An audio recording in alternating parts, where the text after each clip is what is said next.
who contributed to this enormous victory. We should, as we celebrate the Springboks, also applaud our cricket team, who have been performing extremely well in the Cricket World Cup. I spoke to the Proteas captain, Themba Bavuma, and encouraged them to remain focused and told him that the entire nation supports and stands behind them. I also told him that I intend to travel to Mumbai in India to watch them play in the finals. As we confront the many severe encouragement from the determination and the performance of the Springboks and the Proteas as they have displayed their prowess. The victory by the Springboks and the performance of the Proteas follows the victory of Banyana Banyana in the Women's Africa Cup of Nations and their progress to the knockout stages of the FIFA Women's World Cup. That also makes us proud. Our spirits were similarly lifted by the achievements of our national squad at the Special Olympics World Games in Berlin in June. They came to the Union buildings, we recognized them, and we applauded them. The determination and resilience of our sporting teams have given credence to Madiba's words that sports unites the nation. We have seen this in the celebrations that have been taking place across the country. We have seen how the victories that our Springboks have achieved through their various matches, the quarterfinals, the semifinals, and now the finals, have helped to unite our people in celebration and in great unity. In their achievements, our sportsmen and women have revealed much about the unity of the people of the country that they represent.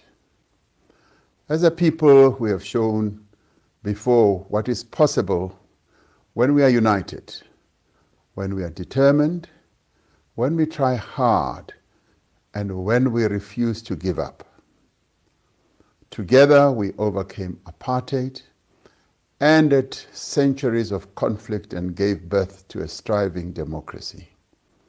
Together we confronted and overcame the deadliest global pandemic in over a century. However, we continue to mourn those South Africans that we lost. We are indeed stronger together.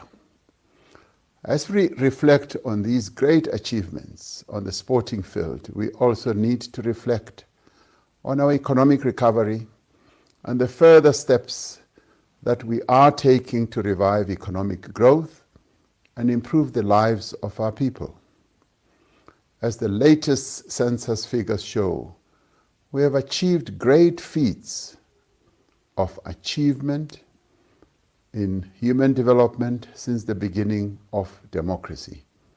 Millions of South Africans have been raised out of poverty and now have housing and access to electricity, water, sanitation, and other basic needs that many of our people did not have before democracy.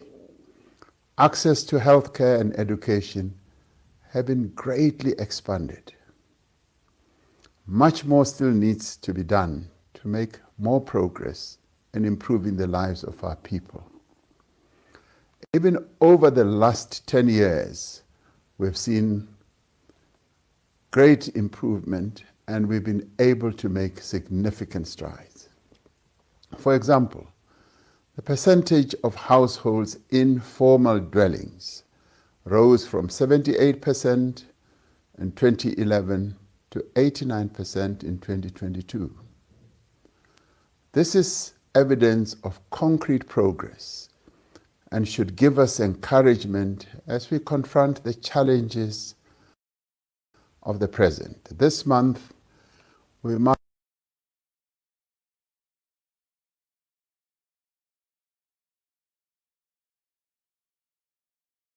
3-year recovery plan was accepted and socialized to many stakeholders in our country and was fully embraced by many.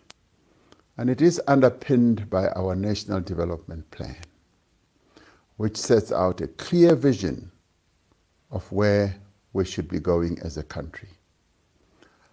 The last 3 years have been extremely challenging.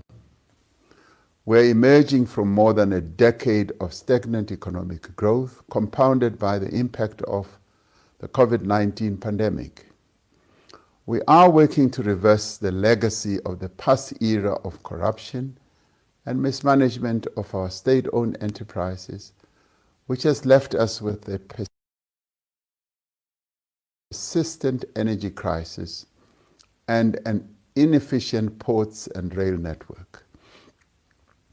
And we are contending with a range of global and domestic pressures which have set us back on our economic recovery. And yet, there are clear signs that our efforts are showing results. Electricity supply is improving, jobs are being created, houses, roads, bridges, and dams are under construction. Law enforcement agencies are cracking down on criminal syndicates. The proceeds of state capture are being recovered. These are reasons for hope. When the COVID-19 pandemic struck, we put in place decisive public health interventions that saved many lives. To deal with the negative economic effects of the pandemic, which resulted in the loss of more than 2 million jobs, we put in place an unprecedented stimulus package that lessened the damage to the economy and to the lives of many people. Since then, in the midst of severe load shedding and increased global volatility, the economy has continued to grow, albeit slowly. The economy has shown a significant degree of resilience and is now larger than it was before the pandemic. Over the last 2 years, the number of people with jobs has increased by 2 million, bringing the level of employment close to its pre-pandemic level, remembering that we lost more than 2 million jobs as a result of the pandemic. A key element of the Reconstruction and Recovery Plan was to expand social protection and public employment. The special SRD grant, known as the 350 Rand grant, which we introduced in 2020, has kept millions of people out of poverty and continues to provide much needed support for those who are unemployed, however little it is. Presidential employment stimulus has created over 1.2 million opportunities since its establishment, representing the largest expansion of public employment in South Africa's history. Over 4 million young people have registered on the SA Youth online platform, and more than 1 million of these have been able to access opportunities for learning and earning. Every one of those jobs created is a reason for hope. Every person who no longer lives in poverty is a reason for hope. Another commitment we made in the Reconstruction and Recovery Plan was to fix South Africa's infrastructure through renewed investment in maintenance and construction of new projects. Several significant infrastructure projects are now underway. These projects are both contributing to greater economic activity and jobs and providing much needed infrastructure for the growth of our economy and the needs of our people. These infrastructure projects range from social housing, road construction, rural bridges, and dam constructions. The Passenger Rail Agency of South Africa, PRASA, has to date restored operations on 26 out of 40 commuter rail corridors. And getting our people back to trains lessens the expenditure that they've had to expend in paying for transportation. To continue with the restoration of our commuter rail corridors, 50 billion rand will be spent over the next 3 years to modernize our passenger rail network. As part of our infrastructure build, we are undertaking significant water infrastructure projects. These include Phase 2 of the Lesotho Highlands Water Project. The Umzimvubu Water Project in the Eastern Cape will involve an investment of 17 billion rand. Around the country, we are also addressing and attending to challenges of water that our people are facing. In a number of areas, water treatment works are being upgraded, pumping stations are being repaired, and pipes are being laid to get water to underserviced areas. I was fortunate to go to Mfuleni this past week and saw exactly what we are doing in cleaning up the sewage and restoring the water treatment areas. We're making progress towards ending load shedding. Our greatest priority has been to reduce the severity and frequency of load shedding to achieve energy security. Over the last few months, there's been a measurable decline in the severity of load shedding. The Energy Action Plan that I announced in July last year is showing positive results, giving us greater confidence that we will bring load shedding to an end. Regulatory reforms we have initiated have enabled a massive increase in private investment in electricity generation, with over 12,000 megawatts of confirmed projects in development. Following the introduction of tax incentives and financing mechanisms, the amount of installed rooftop solar has more than doubled to over 4,500 megawatts in the last year. The steady progress we are making in resolving the energy crisis is a reason for hope. We are making progress in restoring our logistics system to bring it to world-class standards once again, so that we can export South African goods to global markets. The National Logistics Crisis Committee is overseeing a range of interventions to stabilize and improve the performance of the logistics system in the short term, in addition to ongoing reform to improve its efficiency and competitiveness in the long term. The Transnet Board has developed a turnaround plan which aims to increase volumes transported on our network. Progress is also being made with the introduction of private sector participation in container terminals at our ports. I want to make it clear that South Africa's ports, rail and electricity infrastructure are strategic national assets, and they will remain in public ownership. However, introducing competition in operations, both in electricity and in logistics, will create greater efficiency and reduce prices in the long term, just as the introduction of competition in the telecommunications sector has led to greater choice and enormous benefits for customers. We are also making progress in tackling crime and corruption.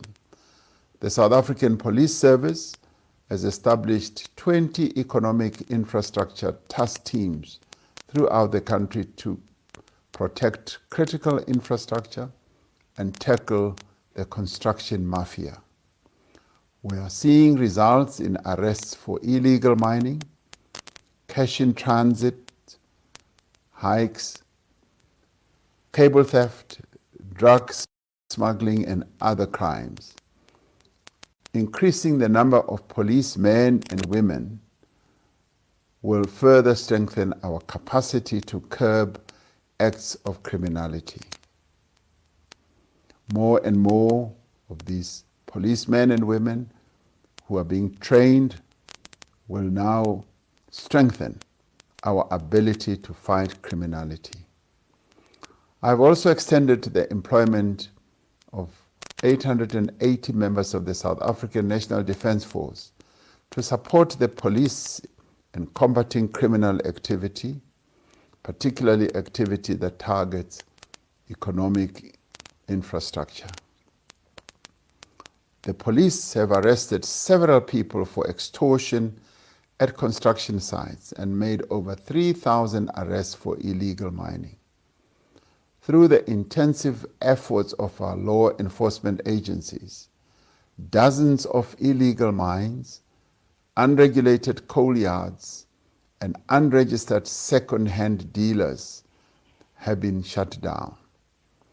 The economic infrastructure task teams have confiscated significant quantities of copper cable, rail tracks, coal, and other metals.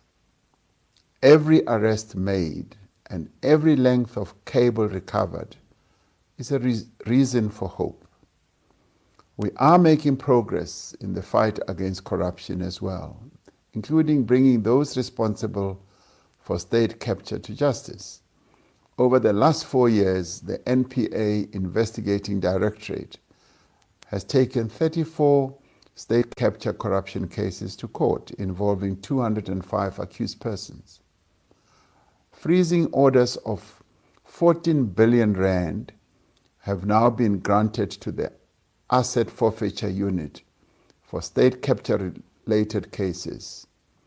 Around 5.4 billion has to date been recovered and returned to the state. As recommended by the State Capture Commission, we are putting in place laws, institutions, and practices that reduce the potential for corruption of any sort and on any scale. We are continuing to build meaningful compacts with key stakeholders in a number of areas. To support our efforts of enhancing collaboration, we have established a partnership with business to work together in 4 critical areas: in energy, in logistics network, in crime and corruption as well. We continue to collaborate with organized labor and civil society to ensure a whole of society approach to addressing the most important challenges of our country.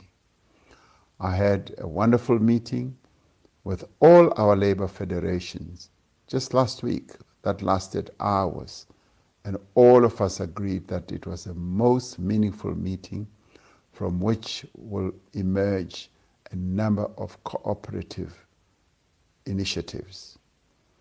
All of this gives us hope that we are turning the tide on the many challenges that we face. Our economic challenges are severe. Despite the progress we are making, poverty, inequality, and unemployment remain high.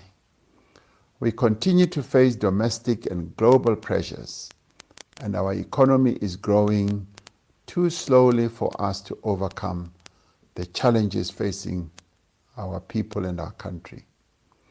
Load shedding has constrained economic growth, The underperformance of the ports and rail network is affecting our ability to get exports to market. Government spending has exceeded the revenue that we collect since the 2008 global financial crisis, without a commensurate increase in economic growth. As the Minister of Finance has noted, for every rand that government collects in revenue, 18 cents go towards servicing our national debt. This means that we are now paying more in interest on our national debt than we are budgeting for the police force.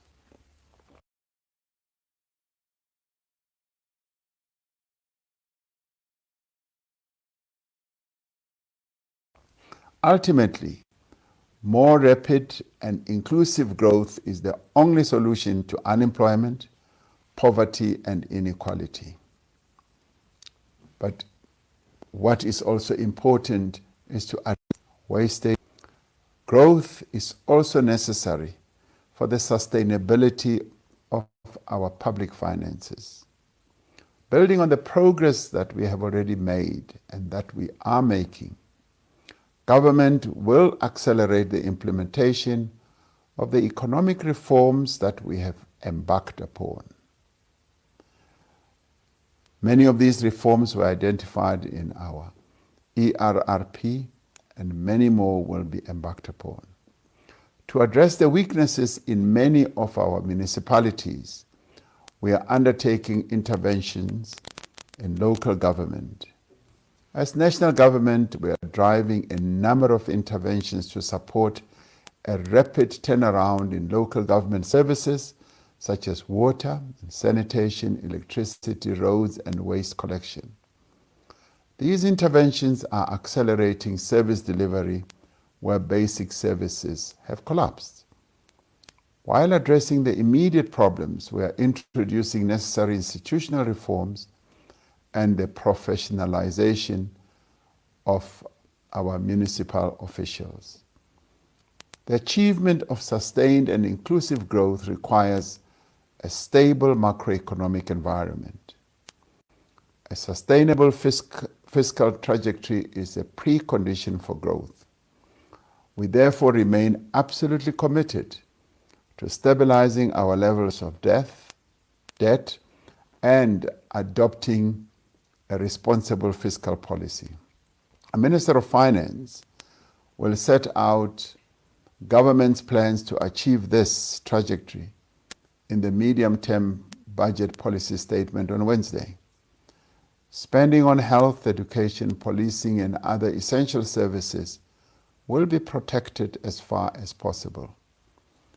As we move to target spending on programs that are working for the poor, we need to acknowledge that our social grants, including the SRD grant, as well as our public employment programs, are vital in supporting those who are vulnerable.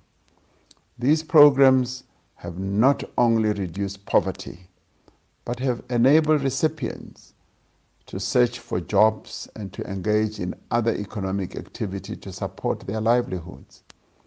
The Minister of Finance will provide more details of these and other spending priorities when he presents the medium-term budget policy statement on Wednesday, where he will also deal with the initiatives we are going to be embarking upon to restructure the government as well, to reduce expenditure.